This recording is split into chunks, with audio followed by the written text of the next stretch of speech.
And we're back with Umineko. Welcome back. Oh god.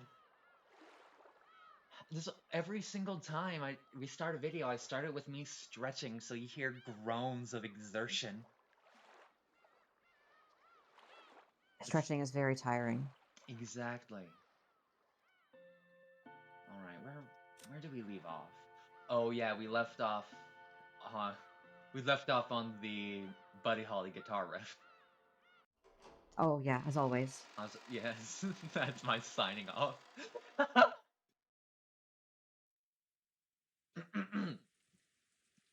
Kinzo noticed the sound of the raindrops beating on the window. It seemed to be pouring down thickly. It had begun to rain later than the weather report had predicted. Kinzo approached the window as if being summoned by the sound of the rain. The sound of rain is a sound of silence. That sound feels quieter than any silence, and makes humans remember that, in the end, they are alone from the moment they're born to the moment they die. Bullshit. Jeez. You can't be born alone, motherfucker! Unless you're Dr. Heinz Doofenshmirtz.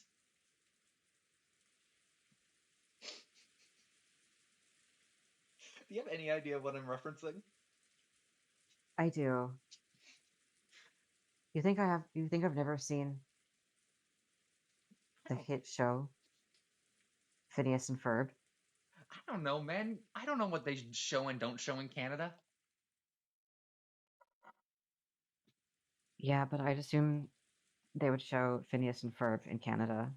Y- You know, Considering they had a Canadian episode. imagine if I asked you whether you had seen Phineas and Ferb, whether they show that in America or I guess the US. Well, in my defense, it's based in America. And I know Canada has some weird shows that aren't in America. Yeah.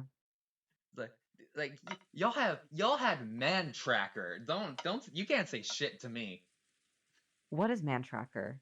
It's It probably wasn't a thing that during the time I uh, was watching cable or whatever.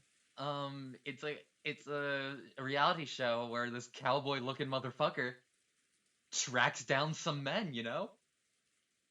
It's like a reality competition show where this tracker and like his friend are like on horseback and they just try and track down these two people who are trying to make it to another place before Man Tracker finds them. That sounds pretty crazy. It's fucking insane. There's an entire Curtis Connor video about it. You should watch it. I love Curtis Connor. Hell yeah. Do you love Shout out him? to Curtis Connor. If you don't already watch him, you should. Shout out to Curtis fucking Connor. Weirdly enough, one of the quite a few Canadian YouTubers I watch. I didn't mean to. I just have every now and then I just watch a new YouTuber and they mention they're from Canada and I get jump scared. Anyway,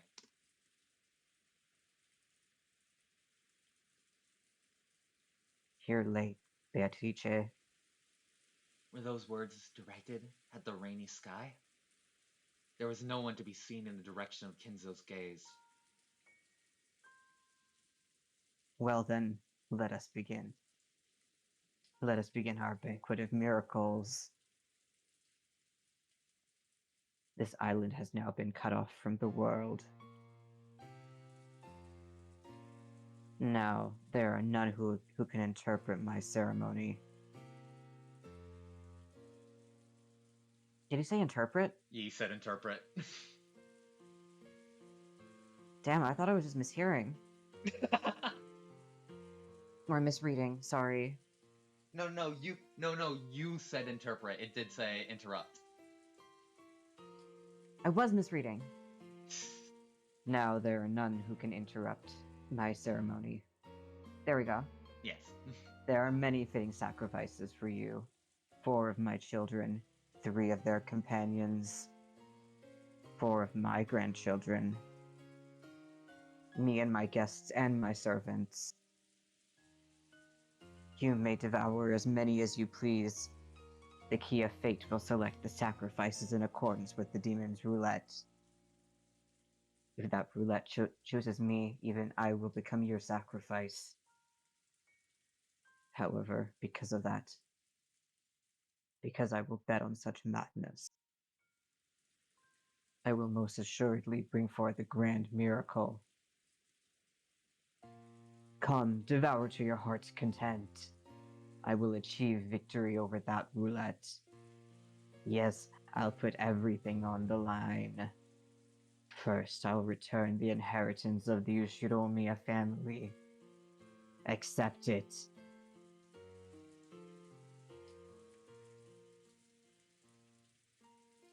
Kinzo tore the window open, ripped a golden ring off his finger, and forcefully threw it away.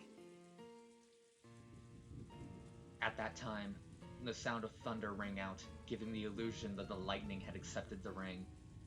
One of I'm kind of just realizing that I'm kind of upset over, but like not really. Yeah, You're voicing Beatrice and Kenzo, meaning you're getting all the dramatic monologues. I'm sure there will be some more. I, I'm j- pretty sure there will be some for you. the Battler better be giving out some dramatic ass monologues. I'm gonna have so much fun with those. I mean, there's also there's also some fun stuff later on with Battler that's not necessarily dramatic monologues, but it's fun. You know what I'm talking about. Oh yeah! Oh god, I'm gonna have to voice that! Oh You're fuck! gonna have to voice that. Wait, no, that's not what I was referring to. Oh. I was referring to um some battles, Oh yeah! Oh yeah! The and it's not not with gay thoughts. the not good with visual novel. I still think those scenes are so funny. Okay.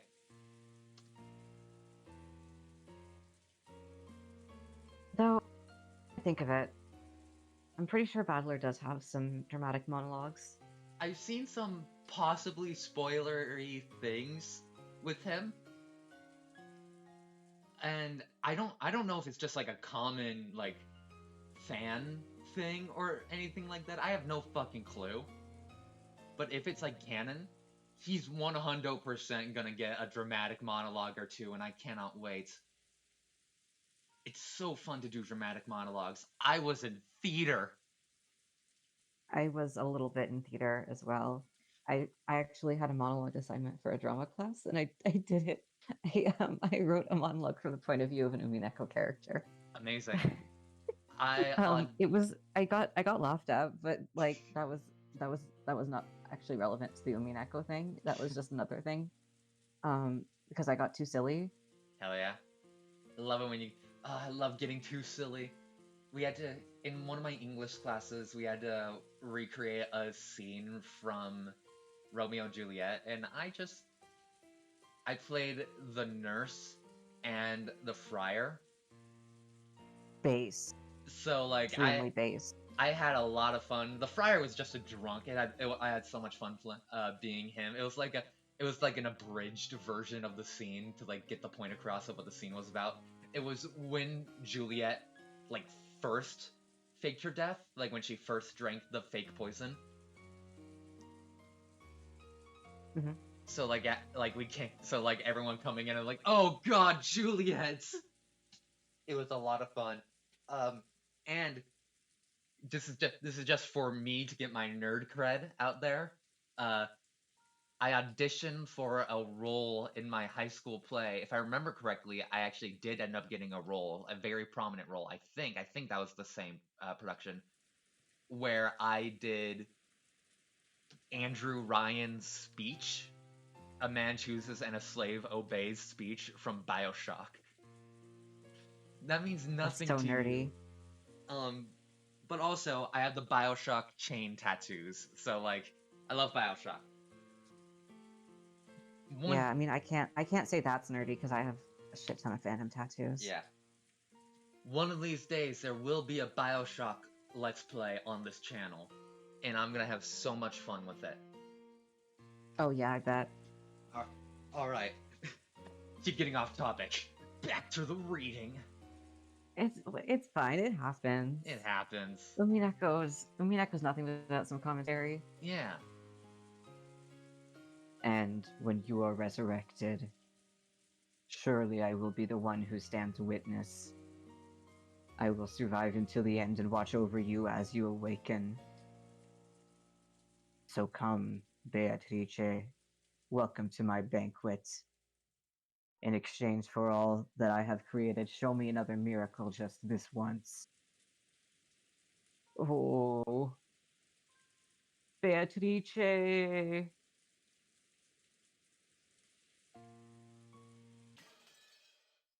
Oh god, the window! Ah,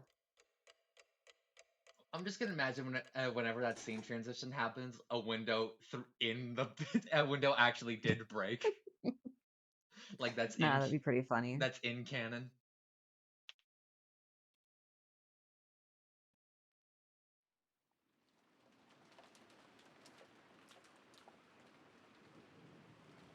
A news ticker popped up on the top of the TV program we were watching.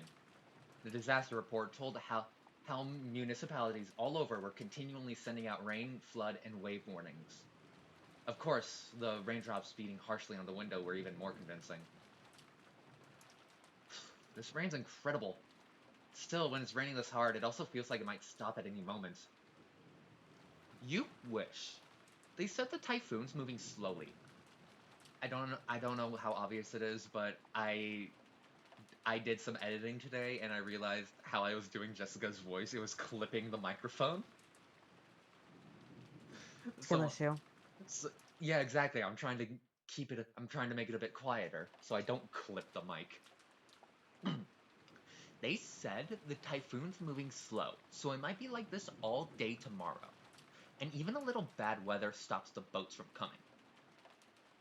It looks like we won't be able to head out on Sunday after all. Just in case, I cleared all outside business from my Monday schedule, and I'm glad I did. Which means, looks like we'll get to skip school Monday. Living on an island is starting to sound pretty good. Come to think of it, Jessica, you've got to take a boat to school every day, don't you? What do you do when the boats stop running? Do you stay home when it rains and show up late when the wind's blowing like King Kamehameha? If the boats don't come, I stay home. Still, it's not as good as it sounds. Usually, I'm ordered to study by myself, and it's not that fun with someone standing right behind you watching everything you do. During the rainy season, does the weather ever stay bad for a long time and make you miss a bunch of days in a row? That does happen sometimes. Still, I get a call from my homeroom teacher every single day who'd sourly guide me on how I should teach myself and what I had to turn in. She can't skip school as easily as you're imagining that, Lacoon. She's got to follow the rules for people that travel to school by boat and get a good amount of studying done. It'd actually be easier to just go to school. In my own room, I get distracted and can't concentrate. After being made to do nothing but workbooks for several days straight, it's pretty hard to handle all that mental stress. I think it's kind of funny that Jessica canonically does long distance school in 1986. Yeah. And I was gonna say public school, but I don't think public school as you or me are used to exists in Japan. Hmm. But like Yeah, the schooling system is quite different. yeah, like from what I can tell, it's not like like because spoiler, we do see some of her school in episode 2, and from what I can tell, it doesn't seem like such an extravagant, over the top rich people school. Hmm. So just imagine you're going to your high school with Bill Gates' kid. Yeah. I don't know how I'd react. When I get into college, I really just want to go to some dorm and quickly say goodbye to this inconvenient island. Ah, okay. By the way, what do you do when the weather's good in the morning but then gets so bad on your way home that the boats are closed? Do you spend the night at school? That actually happens a lot. Because of that, they've built some lodgings there for people who can't get back to the island they live on. That's where you'd spend the night. Sometimes when it gets really bad, you can't get back home for a few days at a time. Someone commuting to school or work on a train back to twice its capacity might carelessly think that commuting by boat would be pretty interesting and fun. But sounds like it comes with troubles of its own. You hear thoughtless tourists saying stuff like that all the time. I've had enough of island life. I really just want to graduate high school and say goodbye to this island. What would Jimmy Buffett say? Can't believe Jessica. But there are all dorm schools, even for high school, right? Why'd you choose that Nijima school of all places? I wanted to go to one of those from the beginning, but mom's always going on about how I need to learn manners and discipline as the successor. So I ended up sticking close to home even for high school. Man, I hate this island. I just want to go live in a city. I don't care if rain or even spears fall from the sky, as long as I can move to a city where I can wear casual clothes and sandals, and can get to a convenience store in less than 5 minutes. Hold out just a little longer. Just a bit more and you'll graduate high school, right? I can't wait a little longer. Ah. Jessica stretched out and reclined in the sofa. Which you can tell because we've zoomed in on this bed. Maybe it was a bad time slot because there weren't any interesting programs on, and we had nothing to do but languidly kill time until we were called for dinner. After that episode, Maria never returned to the cousin's room after all. Aunt Rosa probably took her back to the mansion. It had to be pretty boring for Maria, all by herself while the adults had a confusing conversation. We thought we might as well head over to the mansion to see her, but the weather really was awful. And since there wasn't much time until dinner, we stayed where we were. At that time, we heard the sound of a humble knock. You good? Me? Yeah, did you like cough or something? No, Okay. I didn't. I don't know what happened. Alright, I guess there was just like an audio glitch. Something happened. I was like, "What? Are you good?" I really hope that came up on the recording because that would be pretty funny. Yeah, I thought I was about to get unfriended there, referencing Ruh-roh. referencing the movie Unfriended. It's Oh, like, I know what you're yeah, talking about. had to make sure. They have that in Canada too, by the way. Well, I would say Unfriended isn't that popular of a movie, so I want to make sure you knew I was talking about a movie, okay? I'm pretty sure I've seen it. I haven't, I just know about it.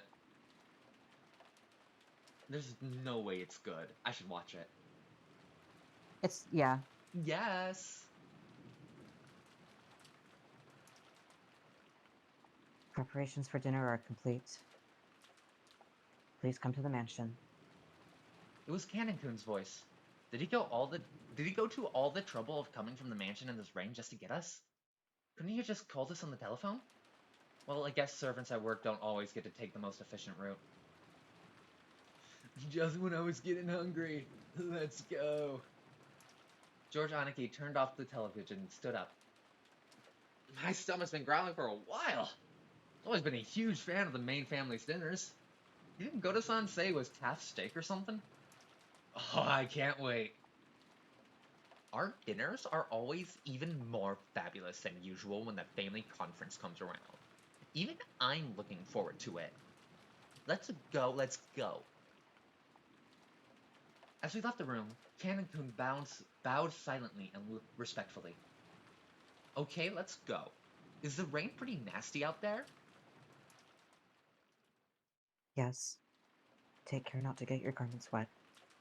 After seeing the three of us out, Cannon-kun peered into the empty room. Nadia-sama with you? No, she's not. Wasn't she with Aunt Rosa?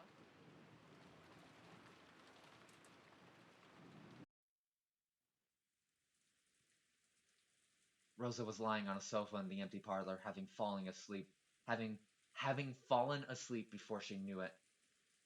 She was bearing a burden that the children couldn't even imagine. That's why she only needed to let her guard down a little, before the weariness immediately dragged her into the world of sleep. Realizing this, Genji brought a blanket over to her. When he tried to spread it over her, her eyes snapped open as though she'd been shocked with electricity. Ah! Thank you, Genji-san. When she realized that the thing that had touched her was just a blanket, and that Genji had been considerately giving it to her, she let out a sigh of relief. Did I wake you? My sincere apologies. No, it's okay. I hadn't planned on sleeping in the first place. What time is it now? When he was asked for the time, Genji checked a pocket watch that he took out of his chest pocket. It is slightly after 6 o'clock. Rosa gave her head a little shake when she realized that not much time had actually passed, even though it had felt like she'd slept for ages. Even though she didn't feel rested at all, the drowsiness that had enveloped her must have been pretty deep. Thank you. I'll be fine without the blanket. I mustn't sleep at such a strange time. My sense of time's been completely thrown off. The rain has finally started pouring down in earnest, hasn't it? Rosa finally realized that the peaceful sound that had put her to sleep was actually the rain. The wind's blowing hard too. I wonder if the typhoon's finally here. That is what they said on TV. The typhoon is moving slowly, so they think it would be like this all day tomorrow. Really? So our last chance to see that wonderful rose garden must already have passed by. From the window, what she could see of the rose garden was completely blurred by the wind and rain. Maria. That's right, what about Maria? I have not seen her. Did she not return to the guest house? Rosa knew her daughter's nature well, so a chill ran down her spine. Maria was stubbornly honest. And if she was ordered to find something that didn't exist, she would look forever and ever. Even in pouring rain. No. The cousins left before I did, so Maria was alone. Unless someone told her to stop, she'd stay there even if it started raining spears. Without even opening an umbrella. How can I have lost control of my emotions and done such a thing? Even though she'd known about Maria's simple honesty better than anyone, she'd once again lost control of her emotions and done something terrible. Maria! Rosa pushed Genji away and ran down the hall.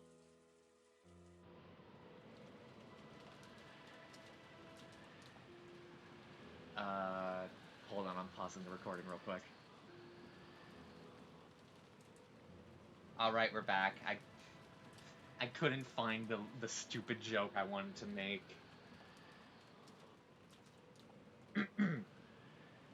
The outside really looked like a typhoon, and the rain was pouring down spectacularly. Maybe because of some aspect of the terrain, the winds weren't typhoon class, so an umbrella wouldn't be torn out of one's hands. Even so, it certainly was a windy rain.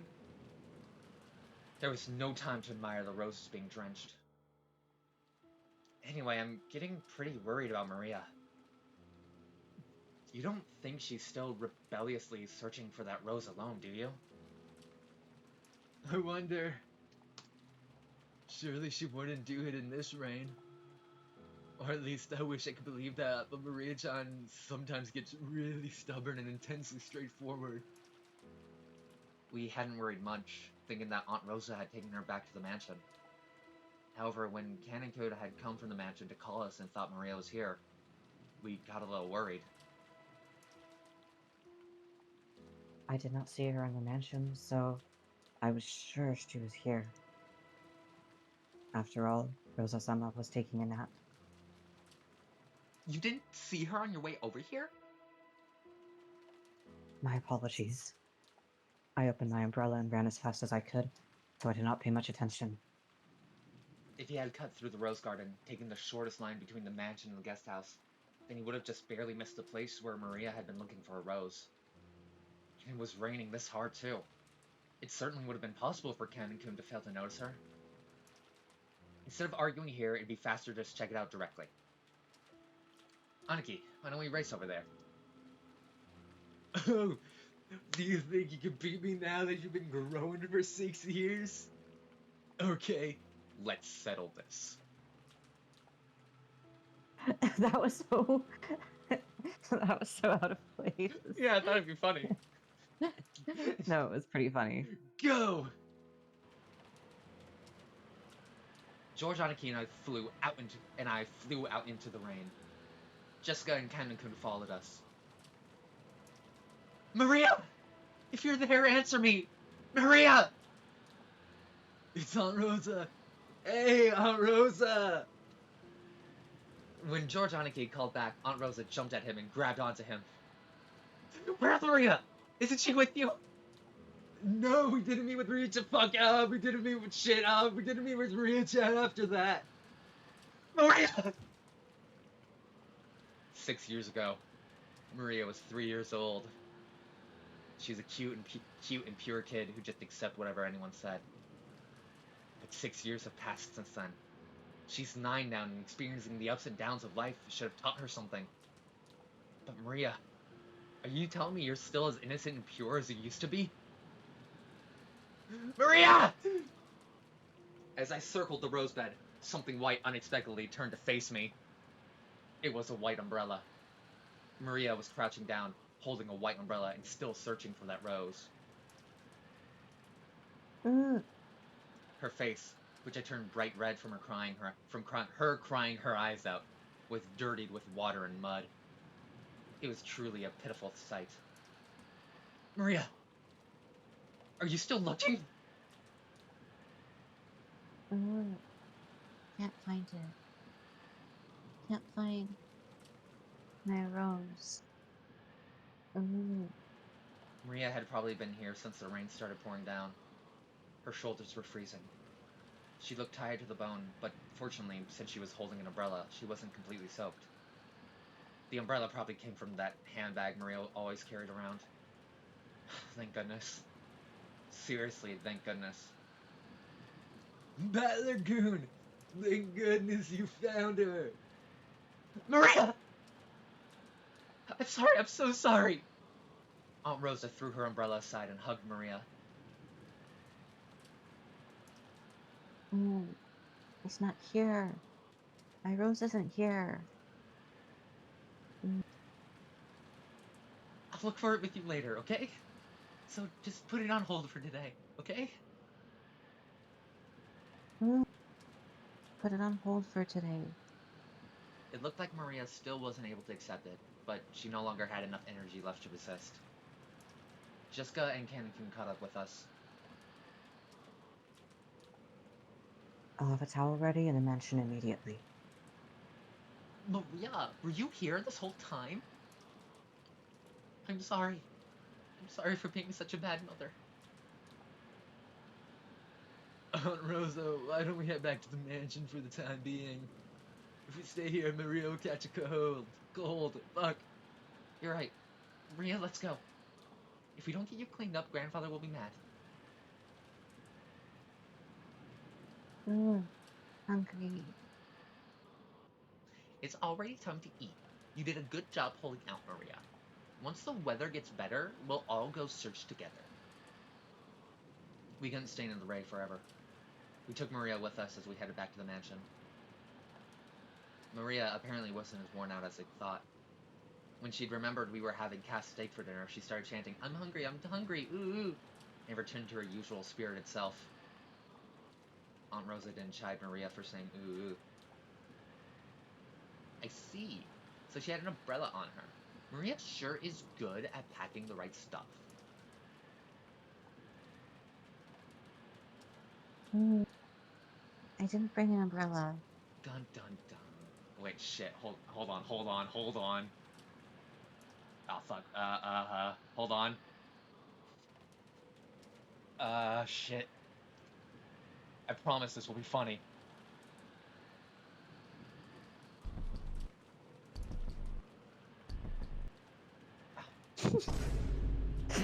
No, not that one. Shit!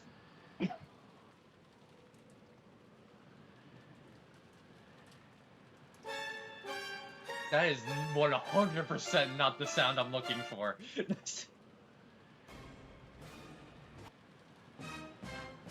There it is. Okay. All right. All right. Okay. Fuck. Oh God. Okay. Read your line again. I didn't bring an umbrella.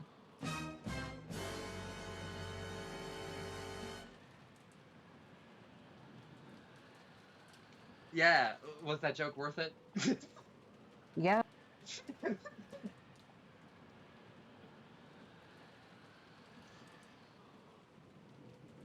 I can't believe I spent that. I can't believe I spent so long just trying to get that one sound effect. Neither can I. What? How'd you get the white umbrella you're holding? Look, I borrowed it. Some caring person must have brought her an umbrella. Normal kid would look for shelter once it started raining, but Maria was too stubborn to give up so easily. So maybe that caring person gave up on telling Maria to find shelter, then decided to at least give her an umbrella. I see. I'll have to thank that person. Who was it? Look, Beatrice.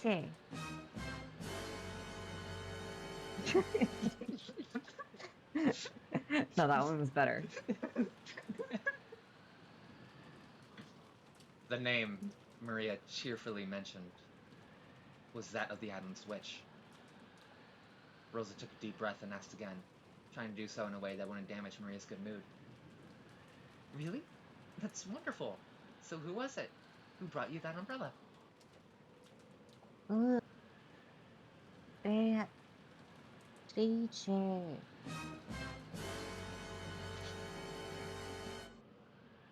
Are you gonna do that every time her Uh, name is mentioned in this scene? maybe. I don't think so. I did the rule of threes, you know? Okay. Mm, Though I think it would be funny if I did the anytime Beatrice's name came up, no matter the circumstance, I, I use the dun dun dun sound effect. I would be the only person to find that finds that funny. Oh, yeah, for sure. Maria immediately realized that her mother didn't believe her and started crying out unhappily again. So Rosa stopped pursuing the subject. It'd probably be faster to ask whoever lent Maria the umbrella during dinner rather than ask Maria herself.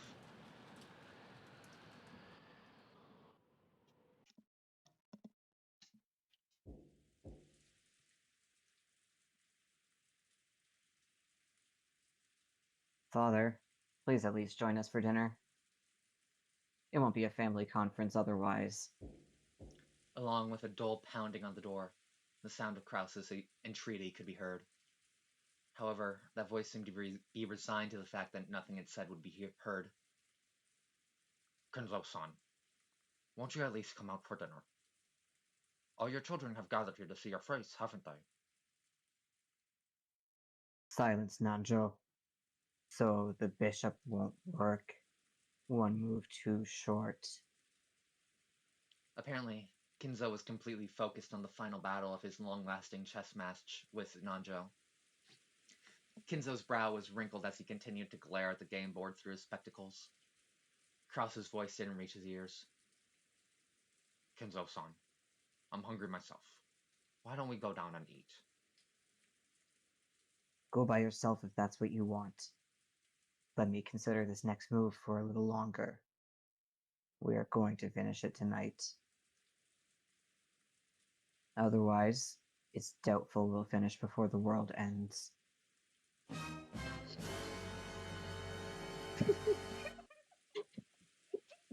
Sorry. This is pretty good. Sorry. The repetition is pretty funny. I I think the repetition of jokes can be done in a phenomenal way. Oh, Uh yeah, I agree. like I think the repetition of jokes could be like a bell curve of comedy.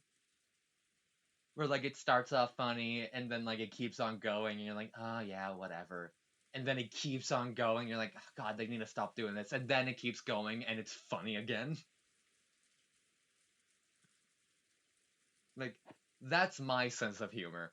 Jokes that go on for so long that they become funny again. Oh, yeah. I love prolonged bits. Nanjo rose from his seat, hoping this would prompt Kinzo to do the same. But Kinzo's eyes never left the chessboard. He knew well that Kinzo always displayed a blind concentration when it came to chess, but he'd never seen Kinzo concentrate as hard as this. It was almost as though Kinzo was telling the truth, and there would never be another chance for them to continue their contest if they didn't finish tonight. It seemed that, no matter how obstinately he called out to Kinzo, it wouldn't reach the latter's heart.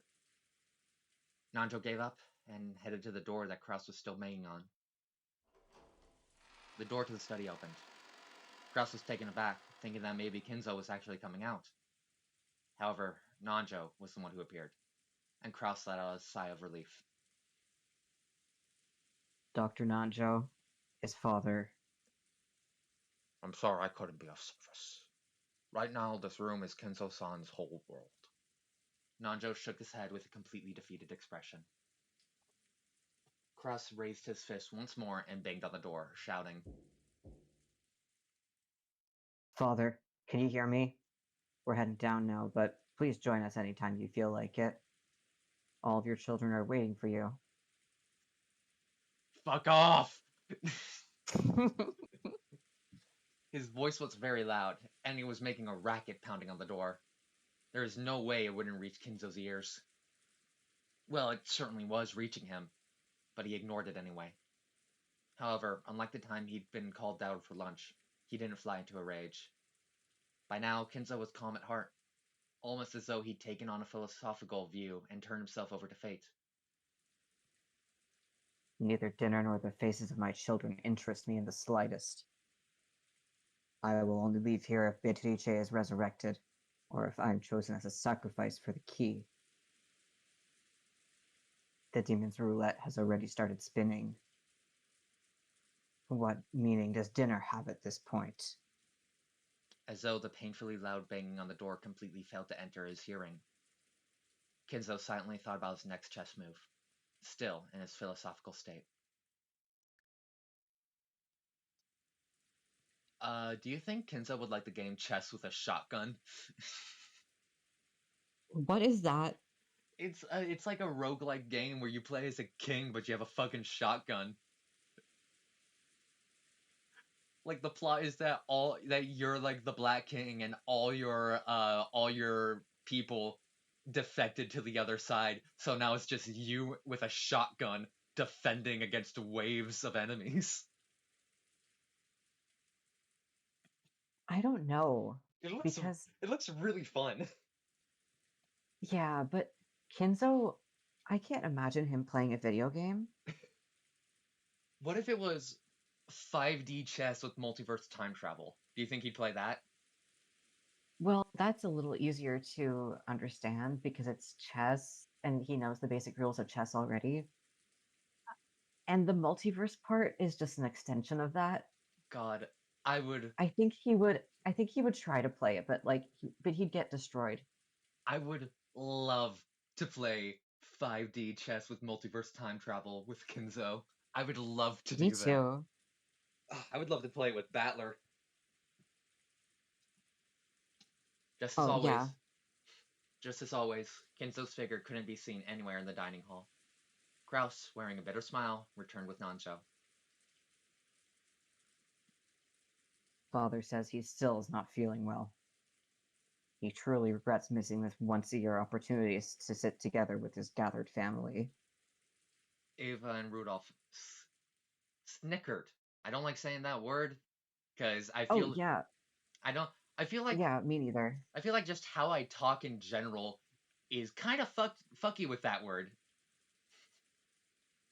I feel like I accidentally add S sounds to a lot of words.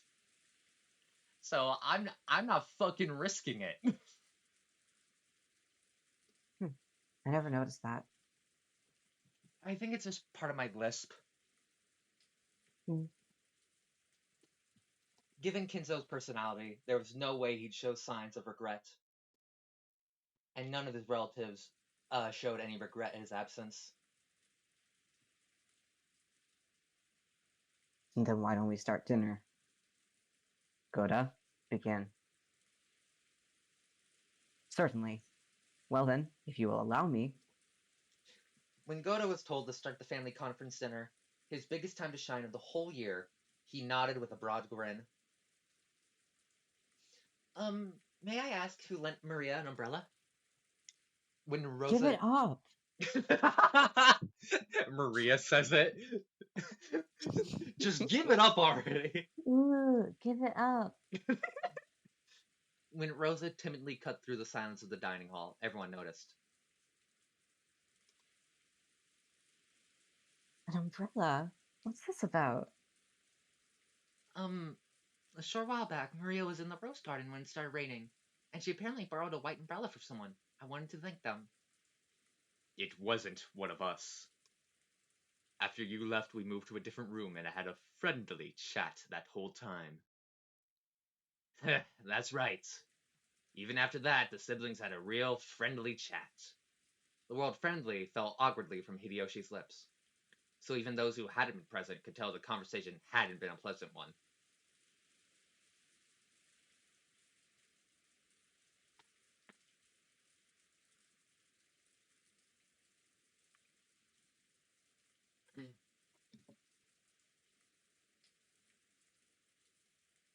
You still there? Yeah, Okay. It's your line. I just said that. Then that's on me.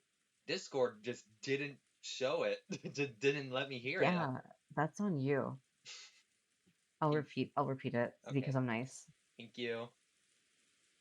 At the very least, couldn't have been me, Ava, Rudolph, Hideyoshi-san, or Kirie-san. We were together the whole time, even after Natsuhine-san and Rosa-san left. The whole time until the meal started.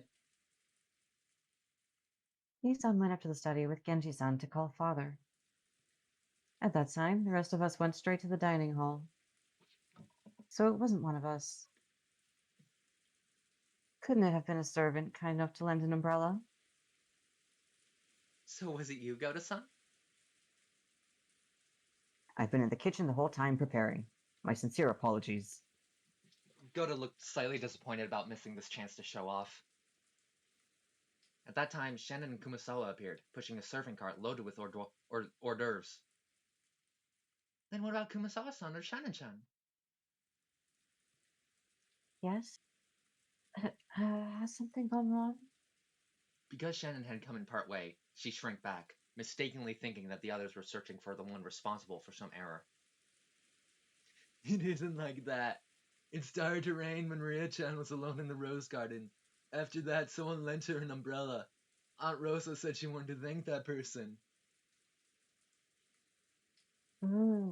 Bad teacher.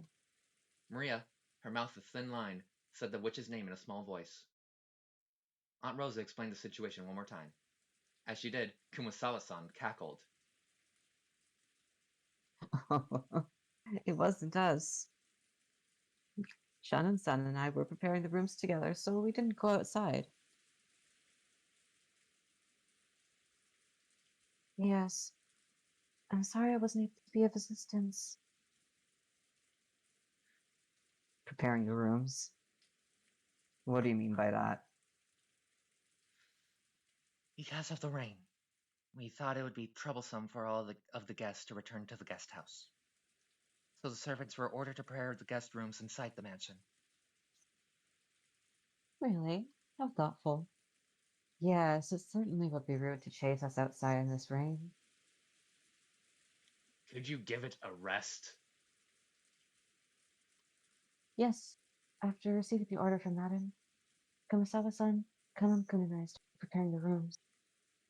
Then it became time for dinner, so Genji-sama ordered Kanon-kun to go to the guest house and summon the children. Yes. So, did Kanon-san find Maria on the way to the guest house and hand her the umbrella? Ugh, wrong. The person who had actually received the umbrella denied it. Rosa was troubled. All she wanted to do was give a word of thanks to the person who had lent the umbrella, but she couldn't find them. And she thought asking like this with everyone gathered for dinner would work immediately. Then, was it you, Natsuhine-san? I'm sorry. After everyone's friendly chat, my headache was so bad that I had been resting in my room. Therefore, I did not go outside. Then, who was it? George-kun and the kids? That can't be right. No, it wasn't us. We were watching television in the guest house the whole time. Actually, we thought Maria had just gone back to the mansion with you. Then Ken-kun came and he asked whether Maria was with us. That's when we first realized she wasn't in the mansion. I mean, if it were me, I'd have grabbed her hand and pulled her under a roof before giving her an umbrella. Rosa was completely baffled. One by one, the relatives and the servants denied that they had done it, even though it really wasn't something anyone would need to hide. So, by process of elimination, the number of remaining candidates wasn't large. Of course it wasn't me. Right after it began raining, I visited Kenzo-san's room, and I was playing chess with him until just now. Which means that it also wasn't grandfather. Wait a sec. Isn't this starting to get a bit weird? Who's left? Then, who was it? Genji-san? Huh? Wait a second, don't get me wrong. It's not like I'm searching for some culprit or anything. All I want to do is, as a mother, thank the person who gave Maria an umbrella in the middle of the rain. Giving an umbrella to a girl loitering in the rain was something to be praised, not hidden. Despite that, no one raised their hand. Why not? Everyone started whispering about how strange this was getting. Calm down, Rosa. Why don't we just ask the person who was lent the umbrella? That's what everyone had been thinking since the beginning. They were all scratching their heads at why she didn't just ask Maria, who'd been given the umbrella. However, Rosa bit her lower lip. After all, she already knew how Maria would answer if asked. Of course! Rokkenjima here's got it right. Maria-chan, tell your uncle. Who lent you that umbrella? They teacher. Shit, wrong one.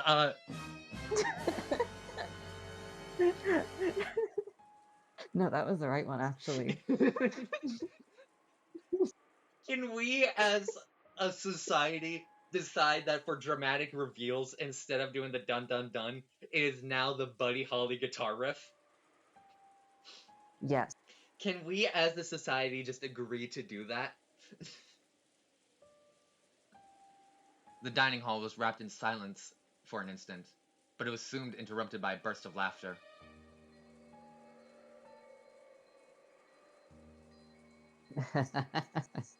I see. So, Beatrice, the witch of the forest, felt pity and lent her an umbrella. What a lovely story. Rosa, there you have it.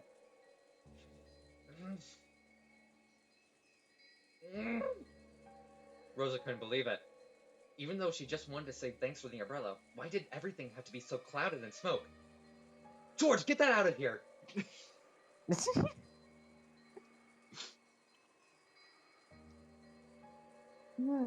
Just like Uncle Kraus said. Beatrice let me borrow it.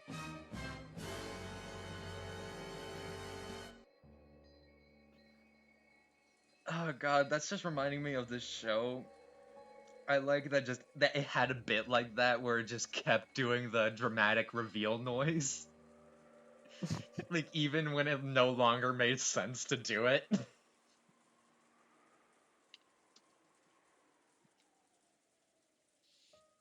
That show fucking rule. The show I'm talking about is Mighty Med, a Disney live action sitcom. Unironically, that show fucking rules and is hilarious. Yeah. I'm so Sounds shocked like it.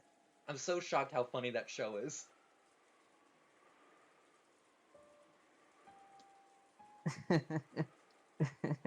Isn't that wonderful? We should all be jealous of such purity. What do you think, everyone?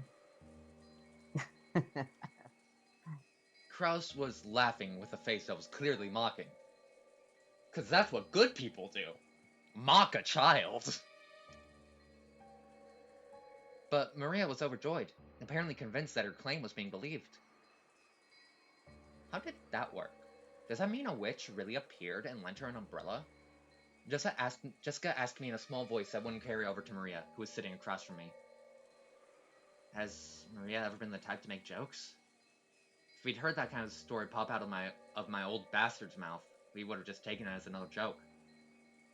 However, it's hard to explain it away like that when Maria said it.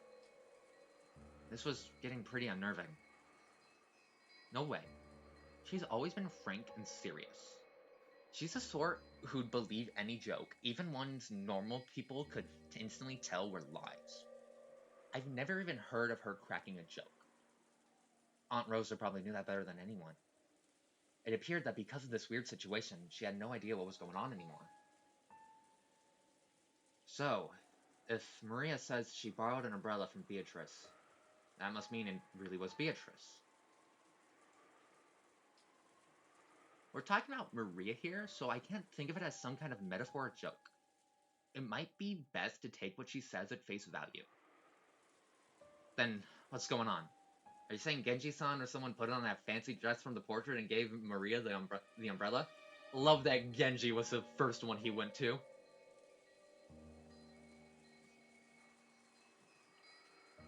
Yeah, of course. I hope somewhere exists Genji wearing Beatrice's dress. I hope that exists somewhere. Because I want to see it. I'm sure someone's made an edit of it. I'm not sure about that. Actually, that's what I want to know. Jessica shrugged jokingly, but her expression didn't completely match her attitude. Once the hors d'oeuvres were set out and Goda showed off his vast store of knowledge, the meal began. A couple casual chats broke out here and there, but they seemed somehow distant. And the meal ended up being so quiet that you couldn't ignore the sound of the rain sneaking into the dining hall.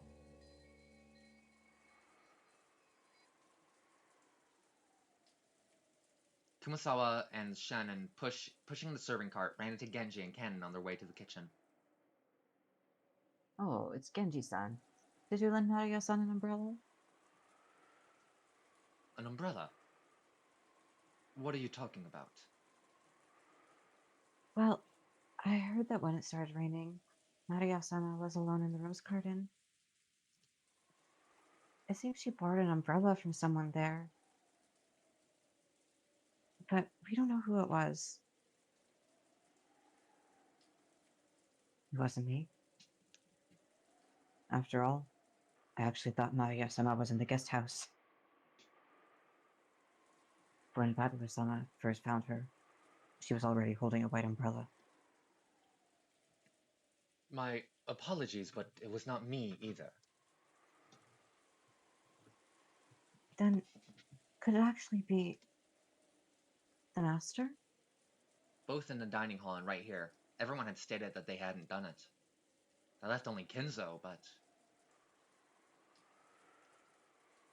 Maybe he went walking down the corridor for some reason. When he just happened to see Maria-sama in the rose garden without even an umbrella. The master is not particularly fond of Maria-sama, despite the fact that she also loves black magic. You'd think it'd be a great jumping-off point. I agree.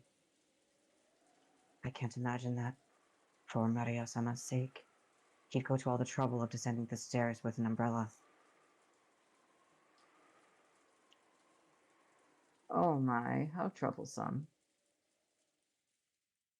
Does that mean the one who lent Maria-sama an umbrella really was Beatrice-sama?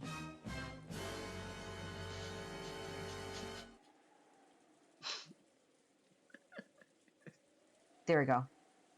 It's just for, that one was just for me. I'm definitely the only person who finds these funny anymore.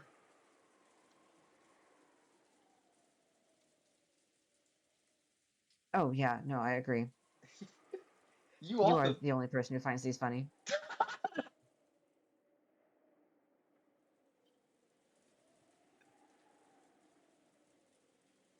Okay. Kumasawa laughed, just like the relatives in the dining hall who had laughed it off. She couldn't think of any other way to break through the smoke veiling the current situation. Just then, the crisp sound of hands clapping twice rang through the hallway. They all turned around at once to see Goda coming out of the dining hall. Okay, everyone. When serving a dinner, proper timing while setting the table is essential. Please immediately see to setting up the soup. You're not gonna insert a soup comment? Soup sucks. There we go. Genji-san, the women are in the middle of an important job, so please don't get in their way. I thought you were like, aren't you gonna put in a dun dun dun? I was like, why would I put a dun dun dun there? It would be funny if I did. Yeah? I should have put a dun dun dun there. Canon glared at Goda for being rude to Genji, a person Canon respected. Genji, realizing this, patted Canon once on the shoulder as a warning. Canon reluctantly turned away and returned his expression to normal. Obey Goda's instructions. Hurry and prepare the dinner table. Come now, there's no time. Don't dawdle. Hurry. Goda grabbed the serving cart from Shannon and steadily pushed it towards the kitchen. And please allow us to return to the kitchen. After all, Goda-san's temper is very short. Please excuse me as well. Kumasawa and Shannon left. Only Genjin and Canon remained. Through the window, the darkness of the rainy night could be seen, along with the occasional thunderbolt. Genji-sama, did Beatrice-sama really return? I do not know. Shall I inform the master? That is not necessary. If she truly has returned, she will eventually appear before the master of her own accord. Furthermore, she is a fickle person. It would be pointless to report to the master only to find that she does not appear. I wonder if this means the master's ceremony has already begun.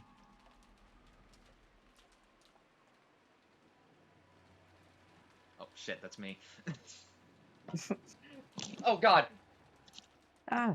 Sorry, my mic fell. Probably. However, that has nothing to do with furniture like us. We must continue to return the favor we received from the master until our final moments. Yes.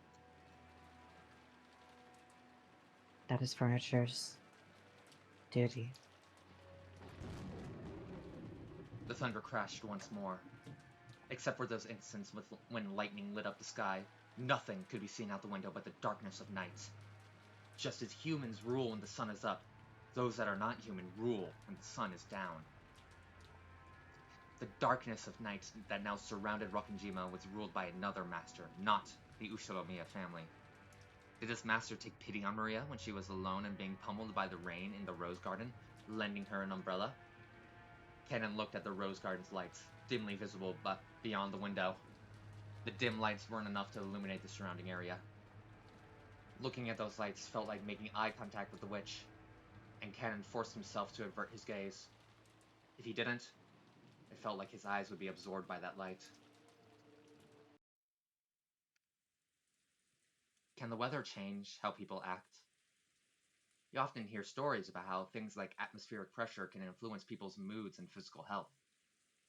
For some time now, everyone had been struggling to clear the gloomy atmosphere. But any conversation was quickly cut off, and in the end, the dining hall was simply filled by the sound of the rain. Dessert was some kind of chocolate cake accompanied by pear sherbet. Goda-san enthusiastically explained the recipe as soon as this final dish was presented, but I quickly forgot the details. The guest of honor, grandfather, was absent. The weather was horrible, and the identity of the one who'd lent Maria an umbrella remained a mystery. When dinner ended, no one felt even one bit refreshed. It was too late now. but he realized painfully that that taste wasn't the only important. Oh fuck! What? Ah, jeez. Ah, beans. Uh, fuck. All my like stuff is like messed up now. Oh my god.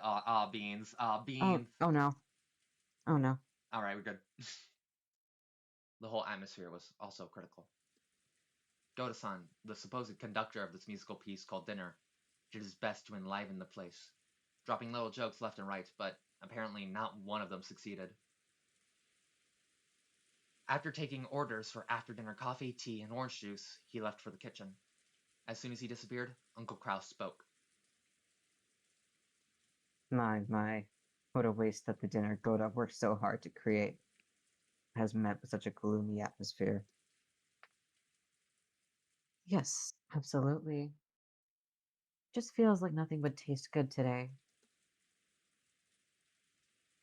Huh. I'd like to know why you feel that way. Later on, I'll do all I can as your older brother to help cheer you up. Aunt Ava grimaced slightly. I had already heard she was on good terms with Uncle Kraus, but it was pretty clear now. When I looked around, I noticed that my father and Aunt Rosa were also grimacing. Apparently, there was something besides the weather troubling all of them.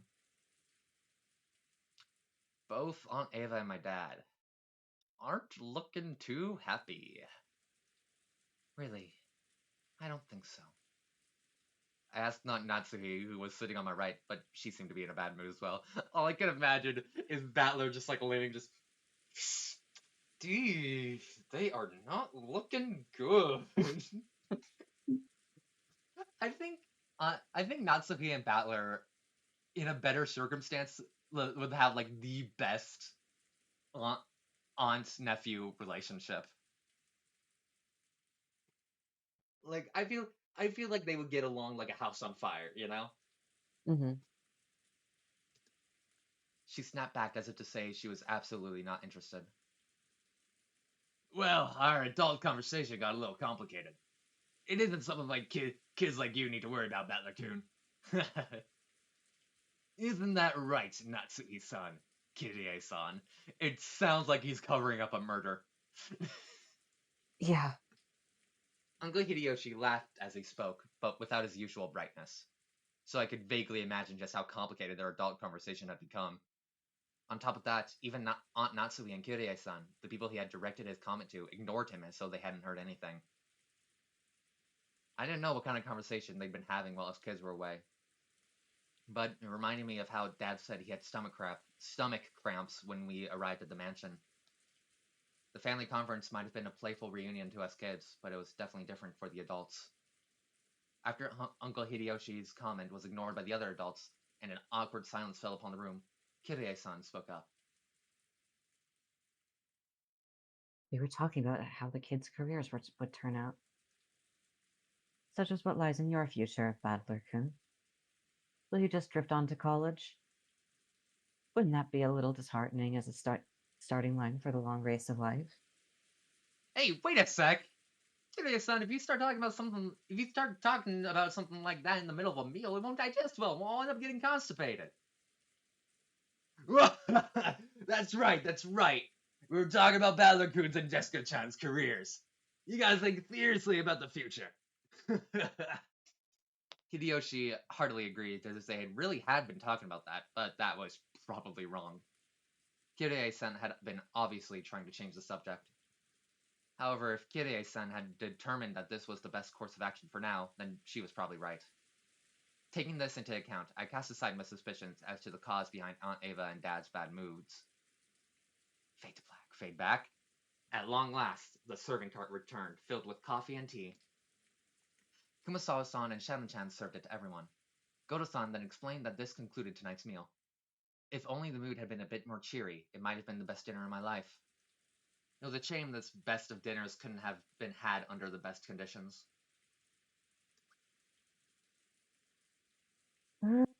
George Oni-chan, is dinner over now?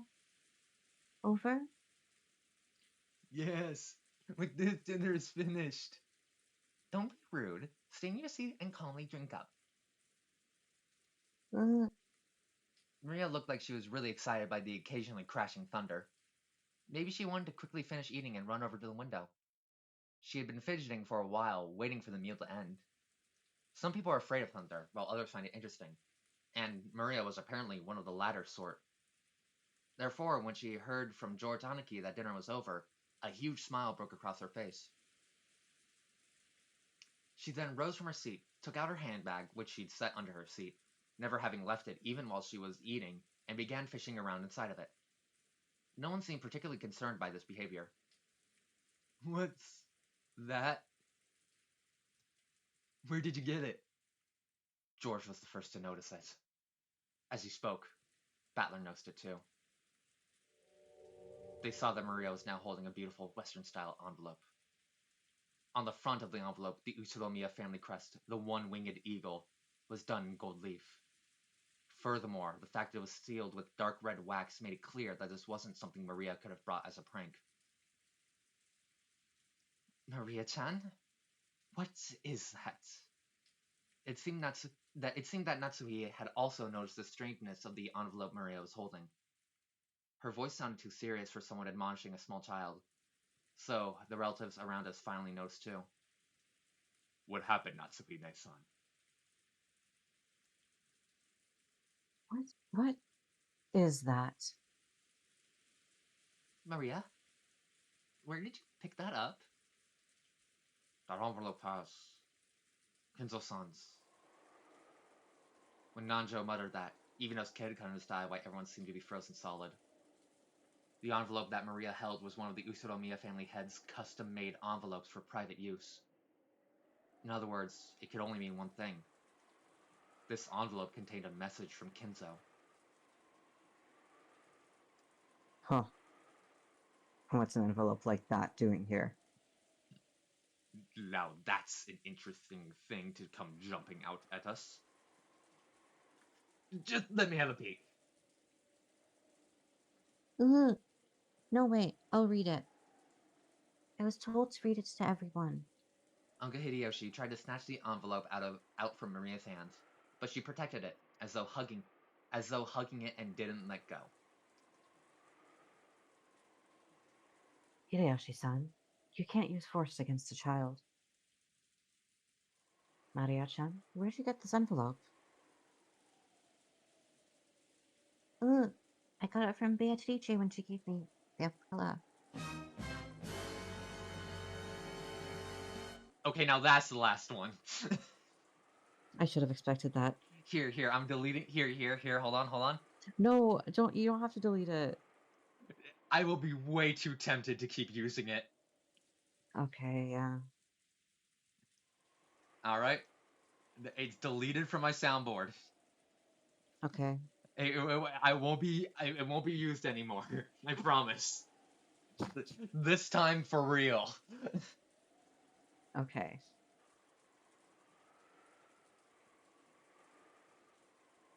She told me to read it to everyone after the meal was over. I'm the witch's messenger. Ugh. Messenger? The almighty witch of the island sure likes to mess around. Battler tried to joke about it, but no one laughed. Ah, you know how that feels. Yeah, same. I wonder what's written inside of it. Maria-chan? Ugh. Gonna read it. Maria casually opened the envelope. It was sealed only with wax, so she just had to remove the sealing wax to open it. That sealing wax fell onto the desk. Hideyoshi hastily picked it up and stared fixedly at it. He then sat in the center of the table where Natsuhi, Kirie, and Nanjo stared at it.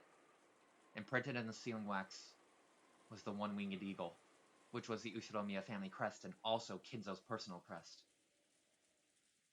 This is the family head's personal crest. I know it from the letters I have received from Kinzo-san before. Without a doubt, this is his wax seal.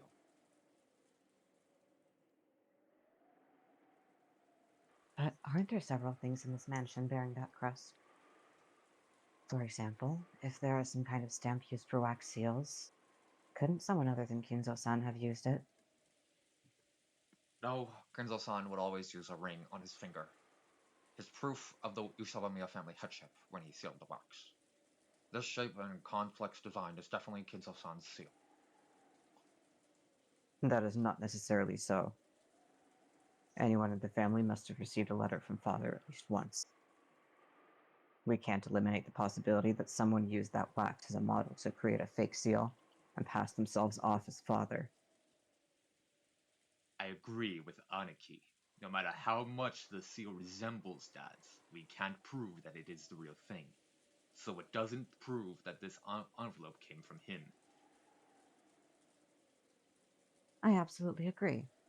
I cannot approve of arbitrarily deciding that this letter came from father, based solely on the wax seal.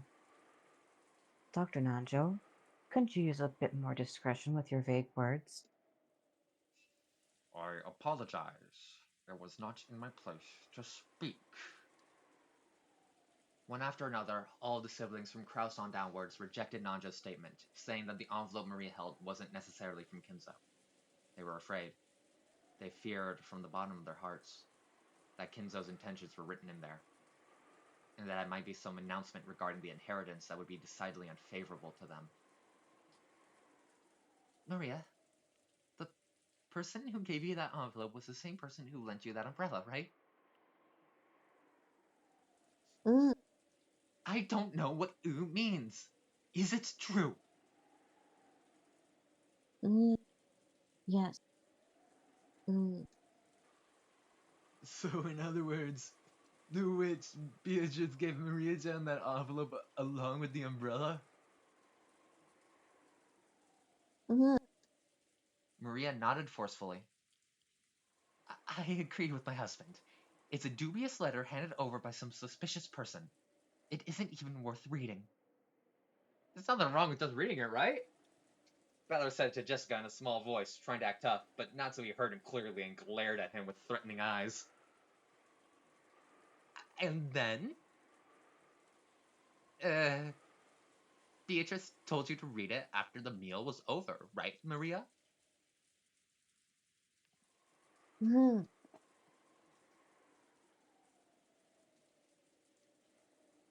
It's okay, everyone. This envelope didn't come from grandfather, but from Beatrice. Regardless of who actually wrote it. Why can't we just hear what's inside before we decide? That's right. Even if Father didn't necessarily write it, I'd still like to know what's written inside. Sorry, I had to do some rearranging real quick. Maria-chan, I'm sorry I tried to take it from you by force earlier. I apologize, so will you read it aloud in front of everyone? Maria, read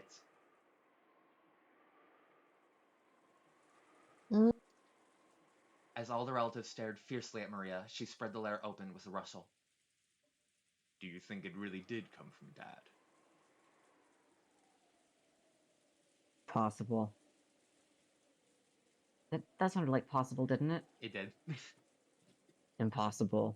Whether father has announced something to us in the past. He would always send Genji if he didn't do it directly, correct? I cannot believe that he would use such a joke-like approach. That's right. Maria, messenger? That definitely doesn't suit father's taste. Rosa, could this be Maria-chan trying to surprise us by putting on some kind of show? Maria isn't really a kid who'd be capable of something so thoughtful. Wow. Yeah. Well, to be fair. Yeah. Gonna read it.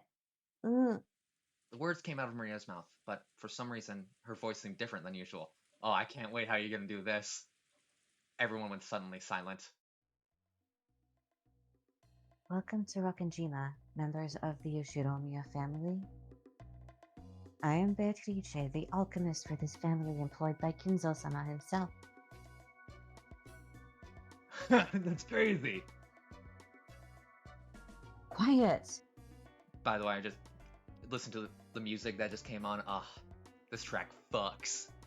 Oh yeah. When the aroma is fishy. I have served him for many years in accordance with our contract, but on this day, Kinzo-sama has announced the final suspension of that contract. Therefore, I ask that you acknowledge my resignation from the position of family alchemist from this day forth. How foolish. What nonsense. I can't stand to listen to it. And now, there is one part of the contract that must be explained to all present. I, Beatrice, lent Kinzo-sama a vast quantity of gold under certain terms. One of these terms specifies that all the gold is to be returned to me upon the termination of the contract. Furthermore, I am to receive everything of the Yoshiromiya family as interest. Ridiculous. It's been ridiculous from the very beginning. So it's basically one of those things, right? Doesn't it sound just like one of those contracts with the devil? Contract has expired, so they've come to collect the interest. Is she trying to grab some retirement money for her old age or something? What a cheeky bitch. I mean, witch. Battler-kun, now isn't the time to joke around. Battler made a face as if to say, if I can't make fun of this, what can I make fun of? Some of the adults' faces were pale, while others looked dazed. After hearing this, you may feel as though Kinzo-sama has been savagely ruthless. However, Kinzo-sama did append a special clause to the contract so that you would have a chance to preserve your wealth and honor. If and only if that special clause is fulfilled, I will lose my rights to the gold and the interest for all eternity. A special clause? Oh, what is it? Special clause. Beatrice retains the right to collect the gold and accumulated interest upon the termination of the contract. However, if someone is able to discover the hidden gold of this contract, Beatrice must abandon these rights for all time. The collection of the interest will proceed shortly, but if anyone of you fulfills the terms of the special clause, I shall return everything, including the portion that has already been collected. Furthermore, as the first step in this collection of Kinzo-sama's debt, I have taken possession of the Yoshiromiya family head's ring, which signifies the passage of the Yoshiromiya family headship from one individual to another. I ask that you confirm this for yourselves by examining the imprint on the wax seal. Are they trying to claim that's the meaning behind this seal? That father would relinquish his ring is unthinkable. Kraus stared at the ceiling wax as if trying to burn a hole through it. Ava and Rudolph were doing the same over his shoulder. Come to think of it, when we were playing chess, I did have a strange feeling that something was missing from Kinzo-san's finger. Dr. Nanjo! Don't say something so careless just because of a vague memory! We can't determine whether he really handed over his ring and whether this letter tells the truth. That's right. It's just as Kirei-san says. Do you really think Kenzo-san will tell you? After all, that person's thoughts sometimes surpasses the bounds of common sense. No matter what happens, it's still nonsense. In the first place, the illusion of gold itself is one of Father's tricks. I've already heard enough talk of that gold from the rest of you. But this is the witch speaking, right? About how the inheritance and all of the assets will be handed over to the one who finds the gold, right? So maybe Beatrice-sama, his father's legal advisor, or in charge of his fund. We can't possibly trust some strange person who entrusts such a suspicious paper to a child. Aniki, we need you to be frank with us. Is it possible Dad's assets are being managed by someone you do not know. No, no, that's impossible. As the family head's representative, I control all the father's assets. It should be impossible for anyone to do as they please with them without me knowing it. So this must mean there are some assets you don't control, right, Krasny-san? How foolish! Such assets could not possibly exist. Oh, but there is such a thing. An asset of father's that you don't control? There is no way such a thing could exist. No, it does. Its father's, no, Beatrice's, hidden gold. Let's keep it simple. In short, Dad had some trusted confidant that Anaki doesn't even know about. Furthermore, this person has always been in charge of watching and managing the gold. Or it could be some eccentric, rich person who offered him a loan with rules like a devil's contract. Could it be that this confidant called Beatrice is trying to test which of Kinzo's children is most worthy to be financed by her gold? Kirie's question was one that all the siblings wouldn't answer. Upon reflection, they realized that Kinzo's strange epitaph had hung in the hall beneath the witch's portrait for quite some time. And while it had been long whispered that whoever solved the puzzle would receive everything, no one had ever clearly stated it. It was just something that everyone had hoped might be true. And right here, right now, the thing they'd hoped for had been clearly stated in Beatrice's letter. It clearly specified that everything of the Usuromiya family would be given to the one who found the gold. Kinzo-sama has already publicly displayed the location of the hidden gold within the epitaph under my portrait. The rules apply equally to all who can read the epitaph. If you discover the gold, I shall return everything to you. Tonight, I ask that you enjoy your battle of wits with Kinzo-sama to the fullest. I sincerely pray that this night will be both intellectual and elegant. Beatrice the Golden. I heard a little thing. Oh, is it just... Yeah, it's just telling me that they got now we can read the letter whenever. Yeah,